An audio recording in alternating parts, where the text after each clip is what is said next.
그러면은 우리는 교육을 하는 사람이잖아요. 여러분들은 교육을 하는 선생님들인데, 자, 인공지능 교육 전문가지. 여러분들은 인공지능 교육 전문가지. 그래서 제가 생성형 AI를 잘 다루는 거는 내가 볼 때 워드 프로세서보다 조금 더 나은 실력 그다. 워드 프로세서보다는 훨씬 더 나은 거죠. 왜냐하면 생성성이 뛰어나니까. 하지만 그 어떤 지식이, 그 기술이 생성형 AI를 잘 다루는 그런 능력이 부가가치를 많이 높이기 위해서는 지식이 있어야 된다고 얘기했잖아요. 전문적인 지식이 있으면 좋다. 그래서 우리가 지금 ESG 공부를 하고 있는 거예요. 전문적인 지식 중에 앞으로 가장 각광받을 분야가 ESG다라고 제가 얘기를 해서 ESG 교육을 들으세요. 그래서 이제 ESG 교육을 지금 듣고 있잖아요. 두 번째, 또 ESG만큼 중요한 게 이 창업 교육에 대한 전문적인 지식이. 창업에 대한 전문적인 지식, 또 창업 교육에 대한 전문적인 지식이 있다면은 여러분들의 그 인공지능 활용 능력이 더 가치가 높아지는 거예요. 그래서 아까도 제가 얘기 드렸죠. 우리나라 창업 교육 시장이 엄청 크다.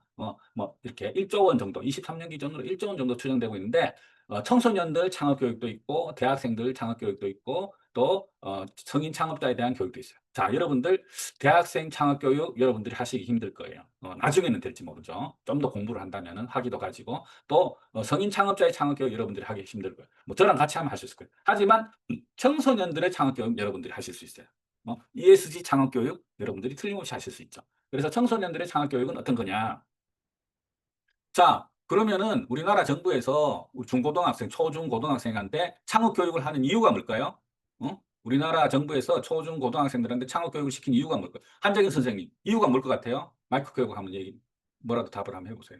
창업, 취업이 좀 어렵기도 하고, 아, 그런 것도 있는데, 네, 이 뭐, 창업 교육을 통해서 우리가 지금 제가 어제도 수업 때 설명드렸잖아요. 인공지능을 중심으로 돌아가는 미래 사회의 인재의 핵심 역량에 대해서 얘기를 했잖아요. 어떤 능력이 있어야 소통, 소통뿐만 아니라 또 문제 해결. 문제 해결. 그죠? 문제 해결, 소통, 협업, 창업가 정신, 이런 역량이 있어야 된다고 얘기했잖아요. 미래의 음, 핵심 인재가 되려면은. 그래서 이런 능력들이 창업 교육을 통해서 함양이 되는 거예요. 우리나라 정부에서 초, 중, 고딩들한테 야, 지금 공부하지 말고 나가서 창업해서 돈 벌어. 이 때문에 창업 교육을 시키는 게 아니에요. 창업 교육을 통해서 미래 사회의 핵심 인재가 될 수 있는 이런 역량들, 창의적 사고, 기업가 정신, 디지털 문해력, 그리고 팀워크, 리더십, 소통 능력, 이런 것들을 키울 수 있기 때문에 이게 수학 공식이라든지 영어 단어 하나 아는 것보다 더 중요하거든요. 이런 역량들이 중요하기 때문에 바로 창업 교육을 하는 거예요. 창업 교육에 돈을 많이 투자하는 거예요. 엄청나게 많은 돈을 투자하고 있어요. 여러분들만 모를 따름이에요. 예.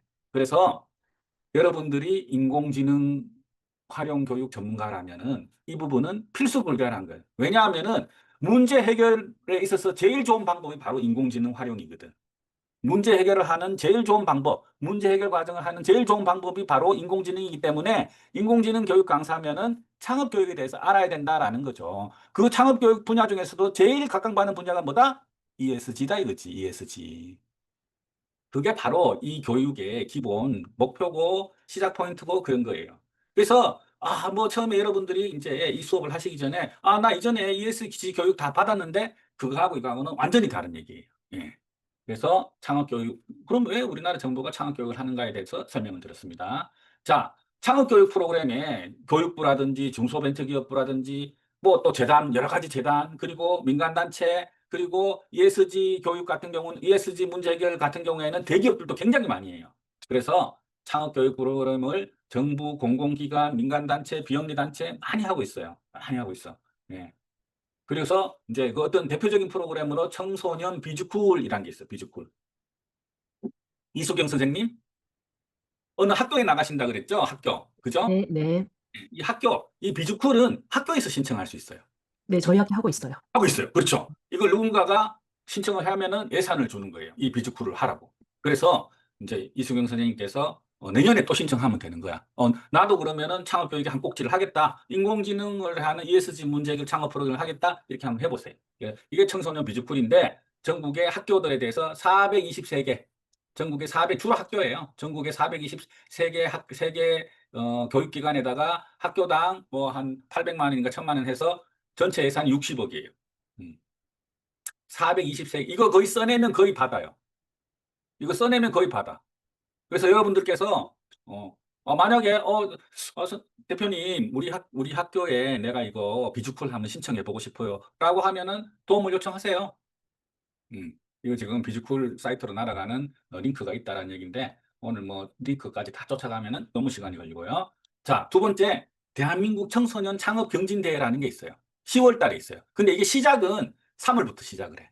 그렇기 때문에 이제 예선 거쳐서 이제 본선에서 또 해가지고 이제 결선 이렇게 해서 결선은 10월 달에 작년에는 10월 11월 달에 했네. 11월 달에 온라인으로 다 해요. 온라인으로. 결선만 이렇게 가서 해.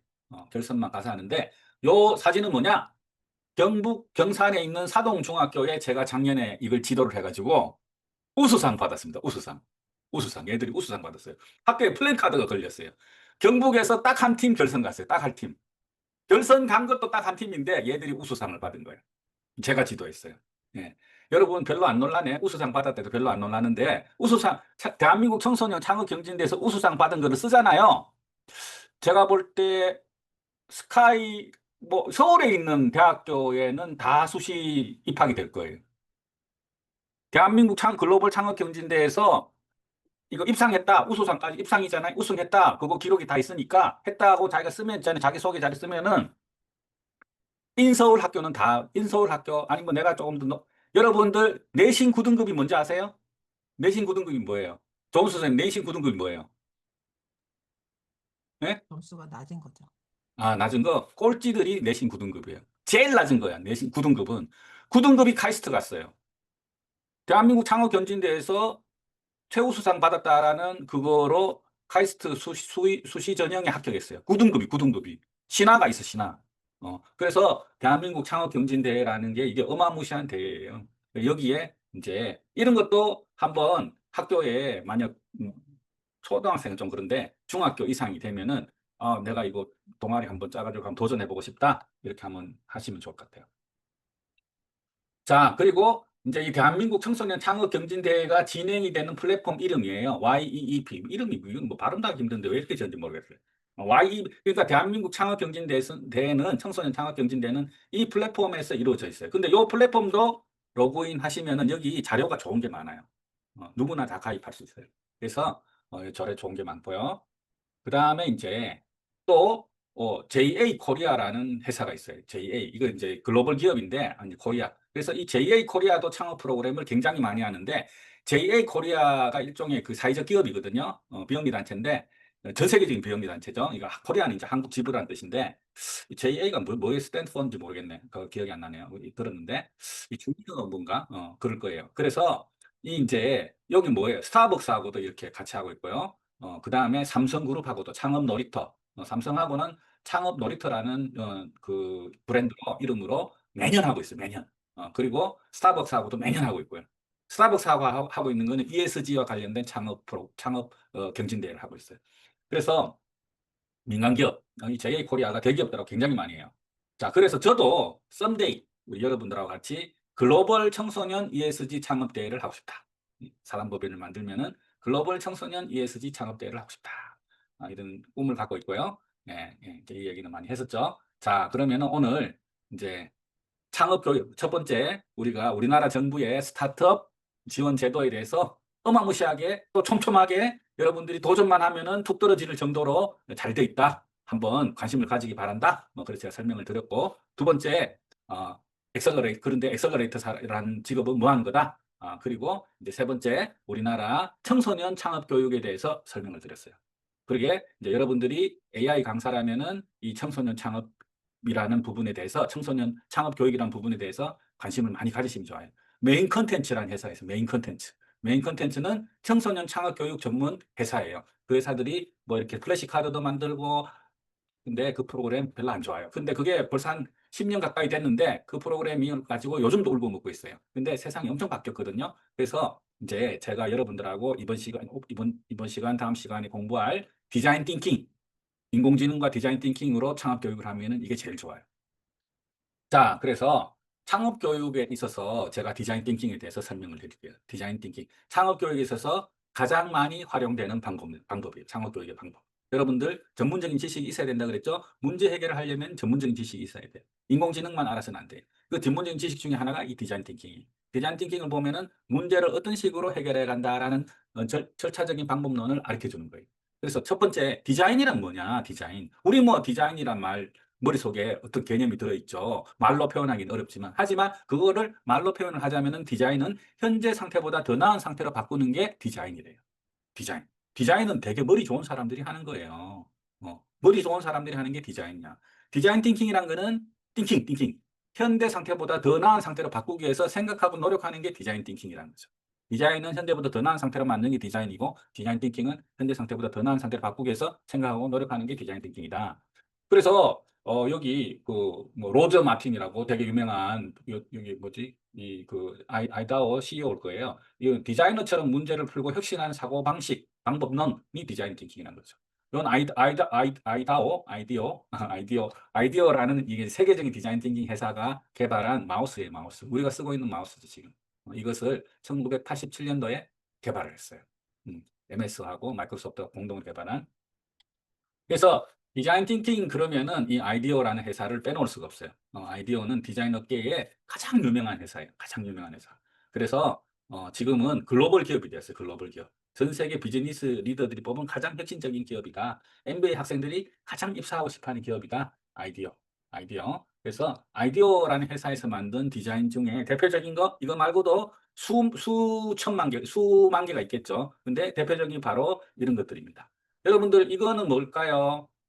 뭐 마이크 켜고 한번 답변해 보세요. 이거 뭐예요? 조원 선생님 이거 뭐예요? 칫솔. 칫솔.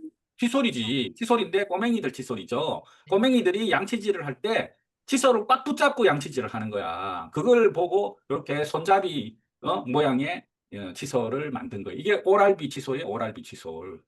가격이 엄청 비싸죠. 이렇게 디자인되는 바람에. 요거는 뭘까요? 우리 요거 뭐 뭔지 아시는 분 계세요? 조원전 선생님 이거 뭘까요? 공청기. 청정기 같아요.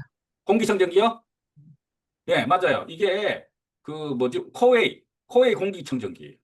이게 바로 코웨이가 돈 엄청 들여가지고 BTS가 광고하잖아. 응? 돈 엄청 들여가지고 이렇게 공기청정기 디자인을 이렇게 만든 거예요. 대단하죠. 자, 이거는 뭘까요? 이거. 최지은 선생님, 이거 뭘까요? 자전거. 자전거지, 자전거. 무슨 자전거? 전기 자전거인가요? 예? 자전거. 전기 자전거인가요? 전기차는 뭐예요? 정수기. 물통인데? 물통? 물통이잖아, 이거. 정수기 자전거. 맞아요. 정수기 자전거예요. 정수기 자전거. 정수기 자전거. 이거 있잖아요. 대단하죠.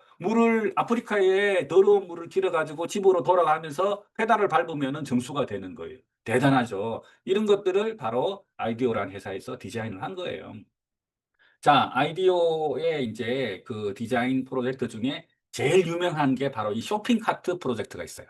근데 이게 길이가 한 8분 정도 돼요. 8분. 그래서 오늘 이거 8분짜리 보고 앉아 있으면 오늘 시간 다 가서 안 되니까 이 쇼핑 카트 프로젝트 이 영상을 제가 파워포인트로 올려주면은 꼭 보세요. 꼭. 여기 어떤 식으로 이렇게 문제 해결을 하는가라는 게 이제 이 영상이 있어요. 그래서 새로운 쇼핑 카트를 만드는 그런 프로젝트예요. 자, 여러분. 그래서 이제 창업 또는 문제 해결 프로젝트, 창업과 문제 해결 프로젝트에는 바로 디자인 띵킹을 우리가 사용하고 있는 거예요. 자, 여러분들이 내년도에 청소년 뮤지컬을 운영한다? 아니면은, 청소년 창업 경진대회 나간다? 아니면은 또 어떤 무슨, 재단에서 하는 어떤 걸 한다? 문제 해결, 그런 ESG 문제 해결 그런 걸 한다? 할 때 바로 다 쓰이는 게 바로 이 디자인 띵킹인 거지. 두 가지가 써요. 두 가지. 뭐하고 뭐가 써요? 지은이 선생님 뭐하고 뭐가 써요? 두 가지 써요. 두 가지. 하나는 인공지능, 하나는 디자인 띵킹. 두 가지가 쓰이는 거예요. 네. 그래서 디자인 띵킹 뭐 이제에 대해서 우리가 요거는 제가 영상을 하나 볼게요. 영상을 보고 자, 이 영상에서 여러분 디자인 띵킹의 5단계에 대해서 영상에서 설명을 해요. 그리고 이 영상에 여러분들 이런 말을 하잖아요. 디자인 띵킹을 통해서 문제를 해결해 보자. 문제를 찾고 해결해 보자. 디자인 띵킹은 어떤 거다? 문제를 해결하는 방법이다. 디자인 띵킹은 창업이 뭐냐 하면은 문제를 해결하기 위해서 창업을 하는 거거든. 다른 사람 이런 거를 문제를 해결해 주면은 돈을 많이 벌 것 같아. 그래서 창업을 하는 거예요. 그래서 제가 항상 창업, 문제 해결 같이 쓰고 있어요. 교환해서. 그래서 디자인 띵킹은 그 문제 해결의 가장 좋은 방법이다. 다섯 단계로 이루어져 있어요. 다섯 단계. 이 디자인 띵킹의 다섯 단계는 여러분들이 외우셔야 되는 거예요. 그냥 억지로 외우지 말고 계속 공부를 여러 번 해가지고 그냥 머릿속에 딱 들어가야 돼요. 첫째, 문제가 뭔지. 공감. 두 번째, 진짜 그러면은 그게 문제를 공감하고 난 다음에 진짜 문제가 뭐냐? 문제에 대해서 정의를 하는 거지. 그리고 아이디어를 내고 프로토타입을 만들고 그 다음에 테스트 해보고. 이 테스트 해보니까 아까 처음에 학생들이 만든 방법은 별로 좋지 않았어. 그럼 다시 아이디어를 다시 내는 거야. 왜냐하면 문제가 뭔지 또 문제에 대한 정의는 다 했으니까. 그래서 이제 창업 캠프, 해커톤, 뭐 이런 말 들어보셨죠, 여러분? 해커톤. 그거 이제 하루에 뿌리를 뽑는 거예요. 그런데 창업 캠프, 해커톤에서 가장 많이 사용하는 방법이 뭐라고요? 디자인 띵킹. 그런데 제가 디자인 띵킹 공부를 하면서, 내가 이제 다 공부를 하면서, 이제 공부를 계속 하면서 이제 생각을 한 거야. 야, 이거 인공지능을 접목해. 디자인 띵킹이라는 개념이 스탠포드 대학에서 만들어질 때는 인공지능이 없었어. 그래서 맨날 종이 쪼가리 붙이고 막 이러더라고. 뭐, 모드 쓰고. 물론 그것도 중요하지만, 포스터에 막 그리고 막 이러더라고. 그래서, 저거 대신에, 챗GPT나 캔바를 쓰면은 훨씬 더 이 협업을 하기가 좋을 텐데, 라는 생각이 들어가지고, 제가 이제 AI 활용 문제 해결, 그 중에 문제 해결 중에 제일 중요한 문제가 뭐예요? 우리 지구를 살리는 거잖아. 우리가 지구가 지금 죽게 생겼으니까. 그래서 ESG 문제 해결, 이렇게 된 거예요. 자, 그러면은, 우리가 공감부터 시작을 하는데, 한 10분 정도 브레이크를 가지고, 하도록 하겠습니다. 자, 첫 번째 단계, 디자인싱이 다섯 번째 단계 중에, 첫 번째 단계, 두 번째 단계가 사실 제일 중요해요. 무슨 말이냐면은, 문제가 뭔지 파악하는 게 제일 중요하다는 거지. 대부분의 사람은 문제가 문제인지도 모르고 살아가고 있는 거예요. 대부분의 사람. 근데 문제가 문제인지 알아야만 문제를 해결하겠다고 생각을 할 거 아니겠어요? 제가 한국에 다시 돌아서 제일 놀란 게 버스 정류장에 버스를 기다리는데 내가 타야 될 버스가 언제 온다고 이렇게 인포메이션이 있는 거야. 나 그거 보고 야, 한국이 선진국이구나 이제. 대단하다. 어떻게 이런 게 있지? 라고 생각했어요. 근데 그거 누가 만드는 건지 아세요? 그거 고등학교 2학년짜리가 만든 거예요. 서울버스란 앱을 유머신이라는 애가 서울버스란 앱을 고등학교 2학년 때 만든 거예요. 그러면 대한민국에 5천만 인구가 매일같이 버스 정류장에서 기다리고 있는데, 수천만 명이 기다리면서 똑같은 그런 그 문제를 경험했을 거 아니에요. 이거 내가 지금 택시를 타야 되나? 이거 계속 기다려야 되나? 어떡하지? 그렇잖아. 그런데 내가 기다리는 버스가 언제 온다는 거 딱 알게 되면 어떻게 해요? 의사결정을 할 수 있잖아요. 내가 더 기다려야 될지, 아니면 택시를 타고 가야 될지, 다른 방법을 찾을 수 있잖아요. 그 문제인데, 문제. 수많은 사람들이 문제인지도 모르고 산 거지. 근데 그 고등학교 2학년짜리가 그거를, 이거 내가 한번 해결해 볼까? 라고 해서 공공 데이터만 이용해서 그거를 해결을 해가지고요. 여러분들이 좋아하는 얘기 해줄게요. 그걸 팔았어요. 다음이 아니고 카카오에 팔았어요. 카카오에. 선생님, 얼마에 팔았을 것 같아요? 얼마에? 고등학교 2학년짜리가 버스 언제 오는 거 알려주는 앱만, 서울버스라는 앱이에요. 검색해 보세요. 다 나와요. 그 앱을 얼마에 팔았을까요? 카카오에. 채팅창에 한번 쳐보세요. 얼마에 팔았을 겁니다. 예. 유주환 맞아. 유주환. 서울버스. 아이고야. 유주환 맞아. 유주환. 한 80억 정도에 팔았어요. 180억. 고등학교 2학년짜리가. 그 서울버스 앱을 카카오에. 그리고는 연세대 국제 무슨 과에 들어갔어. 그것도 수시 전형으로. 특채로. 음. 자, 내가 항상 문제라는 걸 알아차리는 게 제일 중요하다라고 얘기할 때 항상 이 서울버스 앱을 들어요. 왜? 우리 모두가 느꼈던 문제인데 문제를 해결할 생각을 안 했잖아요. 그래서 첫 번째, 문제를 공감하는 게 제일 중요하다. 공감. 문제를 공감하는 거. 자, 공감이 뭔가? 공감은 이게 문제라는 거를 이렇게 공감하는 게 말 그대로 공감. 응? 근데 공감하는데 방법이 세 가지가 있어요. 공감하는 방법 세 가지. 문제를 공감하는 방법 세 가지. 첫째, 관찰. 두 번째, 인터뷰, 설문. 세 번째, 체험하기. 우리가 이 디자인 띵킹, 창업 캠프, 해커톤 이 시간에 제일 많이 쓰는 방법은 인터뷰 설문이에요. 응? 인공지능으로 설문 자료 만들고 설문하고 난 다음에 분석하고 데이터 분석하고 하는 거 다 인공지능으로 하는 거예요. 챗GPT만큼 잘하는 게 없는 거죠. 이거는. 그래서 설문. 그런데 실제로 그 또 다른 방법이 있는데 그게 뭐냐면은 관찰 그리고 체험, 몰입하는 거지. 체험. 자, 그거에 대해서 우리가 한번 볼게요. 아, 요것은 이 사람이 누군지 아세요? 우리 조은수 선생님 이 사람이 누군지 아세요? 이 사람은 토스 창업자 이승건이에요. 여기 있잖아요. 토스 창업자 이승건. 치과 의사예요. 서울대 치대 나왔어요. 서울대 치대 나온 사람이면은 아무런 어떤 그게 없죠. 편안하고 안정되게 사는데 아무런 그게 없는 거 아니에요. 서울대 치대 나온 사람이면은. 근데 이 사람이 토스라는 회사를 창업을 했어요. 그 얘기를 한번 같이 이 얘기, 이 굉장히 유명한 그 얘기인데 이것은 영상이 조금 길어도 같이 한번 보면 좋을 것 같아요. 어, 여러분 잠깐 공유를 중지하고 이 영상을 보셨죠? 지금은 토스 창업자입니다. 지금 토스가 곧 상장을 한다 하잖아요. 은행도 갖고 있고. 그래서 뭐 지금 뭐 1,400만 명이 아니라 대한민국 웬간한 사람 토스 다 다운받아고 쓰고 있겠죠. 그래서 엄청난 회사가 됐는데 재벌이죠. 저 사람 지금 재벌이에요.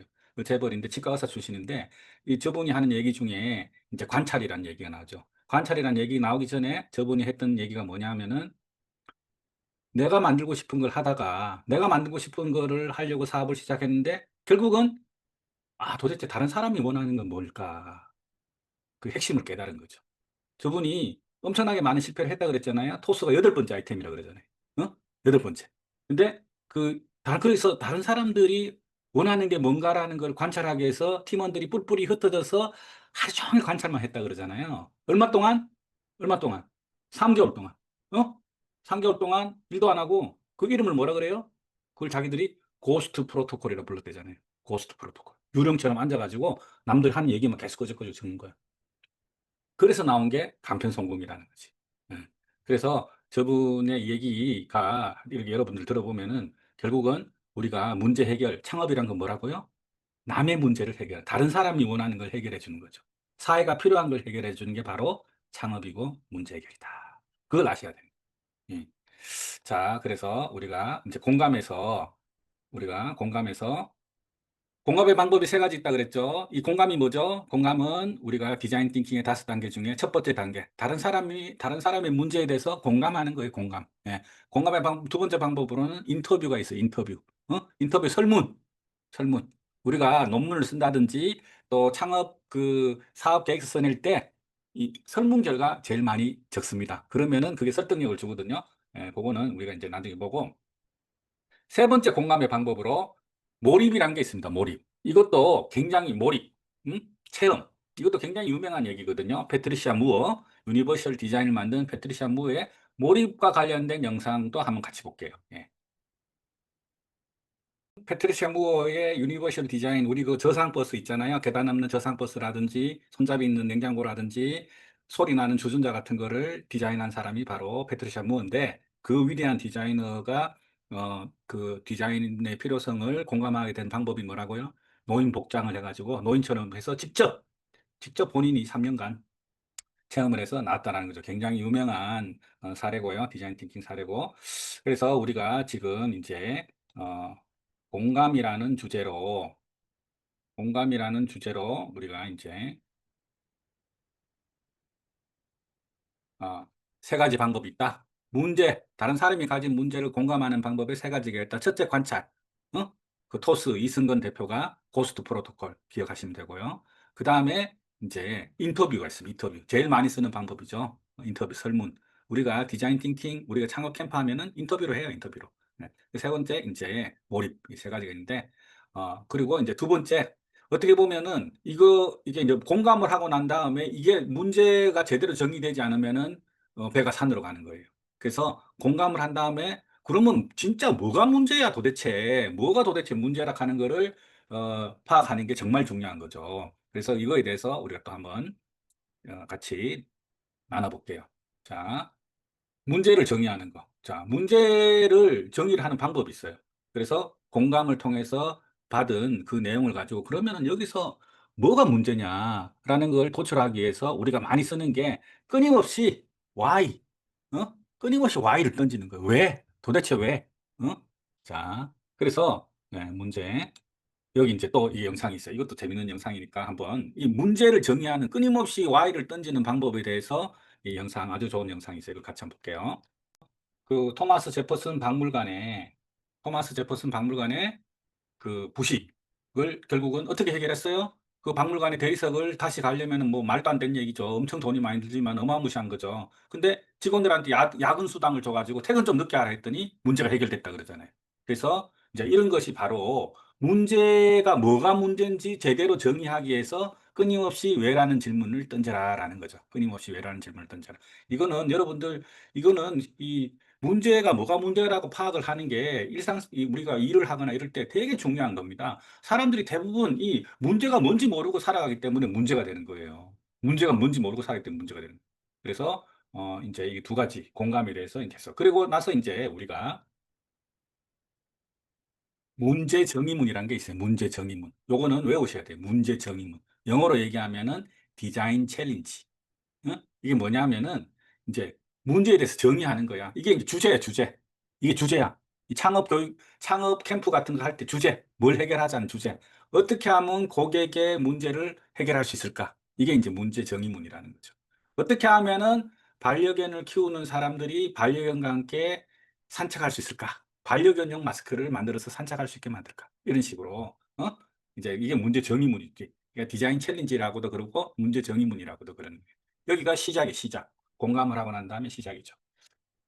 그래서 이 디자인 챌린지 사례 중에 이제 그 이런 게 있어요. 가격이 싸고 전기가 불안정한 곳에서도 사용할 수 있는 인큐베이터는 없을까? 요 문제 정의로부터 시작해가지고 제임스 로벳이라는 사람이 MOM이라는 기계를 만들었어요. 공기 팽창식 튜브 배터리로 24시간 작동되는 이 인큐베이터인데요. 이게 400달러. 근데 기존 인큐베이터는 얼마라고요? 45,000달러. 1% 가격밖에 안 되는. 그 이 사람이 문제 디자인 챌린지 사례를 통해서 해결을 해가지고 이 사람이 엄청난 투자도 받고 사업가로서 시작할 수 있었다라는 이런 얘기죠.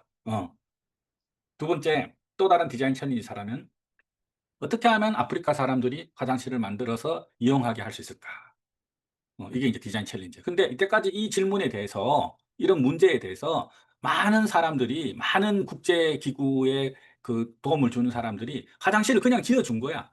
화장실을. 근데 화장실을 그냥 지어줬는데 돈을 많이 들여가지고 멋진 화장실을 지어줬는데 아프리카 사람들이 그 화장실을 쓰지를 않아. 쓰지 않아.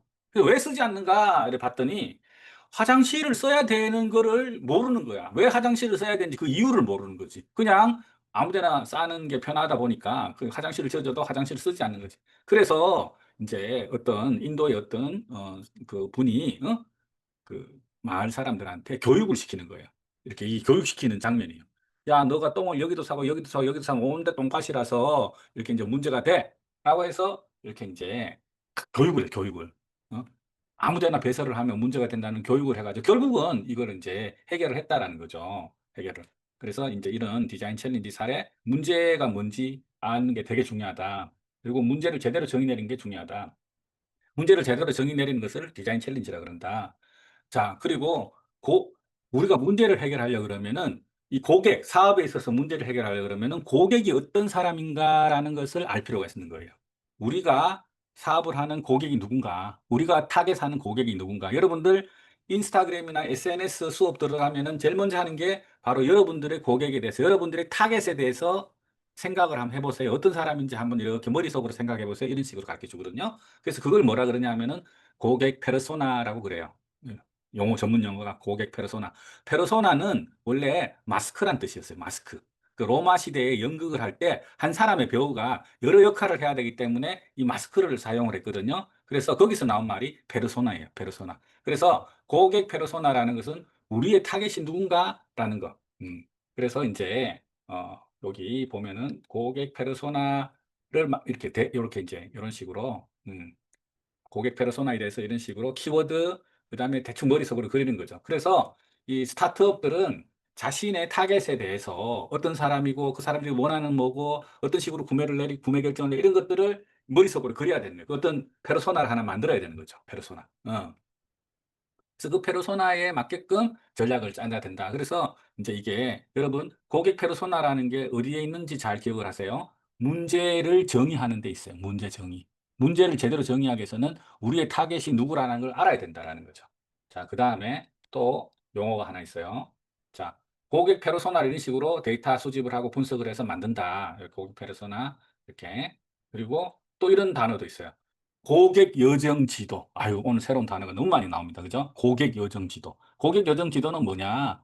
고객이 어떤 서비스나 제품을 가지게 될 때까지 어떠한 단계를 거쳐서 어떠한 과정을 거쳐서 그걸 하는가. 여기 지금 스타벅스 고객 여정 지도라는 게 있어요. 이게 되게 재밌어요. 자, 매장 인테리어, 아, 좋아. 그 다음에 친절한 직원, 아, 이런 거 좋아. 근데 줄이 길어. 아, 별로야. 그리고 친절한 직원이 자기 이름 불러주는 거 좋아. 요즘 스타벅스에서 이름 불러줍니까? 요즘 스타벅스에서 이름 불러주지 않아요. 응? 번호 부르죠, 번호. 몇 번.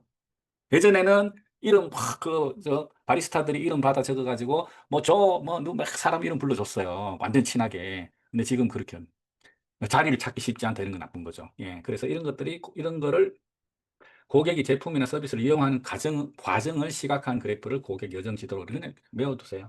예. 이 아이디어 도출이야말로 이제 우리가 인공지능을 활용해서 이렇게 할 수 있는 방법인데 제가 얘기했죠. 인공지능을 활용하는 데 생성형 AI를 활용하는 데 있어서도 지식이 있으면 훨씬 더 잘 활용할 수 있다는 말을 했잖아요. 자, 그게 바로 이 아이디어 도출 시간에 이제 자세하게 설명이 됩니다. 그러면은 이제 새로 이 긴 챕터이기 때문에 제일 중요한 챕터고 그래서 오늘은 수업을 여기까지 하도록 하겠습니다.